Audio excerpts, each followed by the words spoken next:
কলিয়াবৰৰ এক সামাজিক আৰু সাংস্কৃতিক অনুষ্ঠান সাৰথীৰ দ্বিবাৰ্ষিক পূৰ্তি আৰু অভিনন্দন অনুষ্ঠান আজি কলিয়াবৰ বামুণী মধ্য ইংৰাজী বালিকা বিদ্যালয়ৰ প্ৰেক্ষাগৃহত সামাজিক আৰু সাংস্কৃতিক অনুষ্ঠান সাৰথীৰ দ্বিবাৰ্ষিক পূৰ্তি আৰু অভিনন্দন অনুষ্ঠান অনুষ্ঠিত হয়। উক্ত অনুষ্ঠানত বিশিষ্ট সমাজকৰ্মী তথা অসম বৃক্ষৰোপণ আৰু শস্য উন্নয়ন নিগমৰ অধ্যক্ষ মণিমাধৱ মহন্তক সাৰথীৰ সন্মান 2025 প্ৰদান কৰা হয়। আনহাতে উক্ত অনুষ্ঠানতে বামুণী অঞ্চলৰ শৈক্ষিক সামাজিক আৰু ৰাজনৈতিক ক্ষেত্ৰত অৰিহণা যোগোৱা বৰেণ্য ব্যক্তিসকলক একোখনকৈ ফুলাম গামোচা আৰু এখনি গ্ৰন্থৰে অভিনন্দন জ্ঞাপন কৰা হয়। লগতে হাইস্কুল শিক্ষান্ত পৰীক্ষা আৰু উচ্চতৰ মাধ্যমিক চূড়ান্ত পৰীক্ষাত উত্তীৰ্ণ কৃতি শিক্ষাৰ্থীসকলক অভিনন্দন জ্ঞাপন কৰা হয়। আনহাতে উক্ত অনুষ্ঠানত অসম বৃক্ষৰোপণ আৰু শস্য উন্নয়ন নিগমৰ অধ্যক্ষ মণিমাধৱ মহন্ত, জখলাবন্ধা উচ্চতৰ মাধ্যমিক বিদ্যালয়ৰ অধ্যক্ষা বন্তি দেৱী, সদৌ অসম ছাত্ৰ সন্থাৰ কেন্দ্ৰীয় কাৰ্যনিৰ্বাহক সদস্য মৃগাংক শেখৰ ভৰালী হাজৰিকা, পঞ্চায়ত প্ৰতিনিধি আৰু শিক্ষাৰ্থীসকলকে আদি কৰি কেইবাগৰাকীও গণ্যমান্য ব্যক্তি উপস্থিত থাকে। শেষত জাতীয় সংগীতেৰে উক্ত অনুষ্ঠানৰ সামৰণি পৰে। News desk report any express. আমি সাৰথী গোষ্ঠী হৈ পেলাই আমি দ্বিতীয় বৰ্ষ পূৰ্তি এই অনুষ্ঠানত আমি এই অঞ্চলৰ যিমানবিলাক হাইস্কুল শিক্ষান্ত পৰীক্ষা আৰু উচ্চতৰ মাধ্যমিক পৰীক্ষাৰ প্ৰথম বিভাগত উত্তীৰ্ণ হোৱা ছাত্ৰ ছাত্ৰীসকলক লৈ পেলাই আৰু এই অঞ্চলৰ প্ৰগতিশীল জ্যেষ্ঠ সফল নাগৰিকসকলক লৈ পেলাই আমি আৰু লগতে এই অঞ্চলৰ এই যোৱা পঞ্চায়ত ইলেকশ্যনত যিসকলে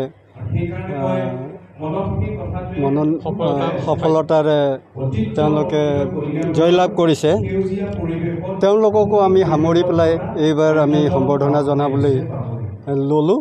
আৰু এই অনুষ্ঠানতে আমি 2025 সাৰথী সন্মানটো এজন সমাজসেৱক আৰু উদীয়মান যুৱক আৰু আমাৰ যুৱকসকলৰ পথ প্ৰদৰ্শক শ্ৰীযুত মণিমাধৱ মহন্তদেৱক আমি দিবলৈ মনস্থ কৰিছোঁ।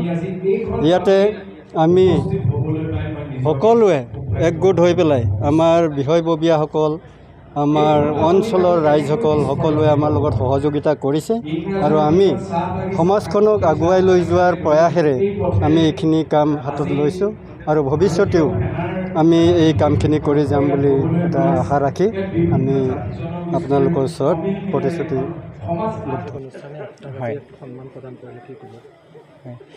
জীৱনত সামাজিকভাৱে কাম কৰিম বুলি এটা প্ৰেৰণা আৰু সাহসৰ কাৰণে এই বঁটাই নিশ্চয় আগবাঢ়ি যাবৰ কাৰণে যথেষ্টখিনি উৎসাহ যোগাব।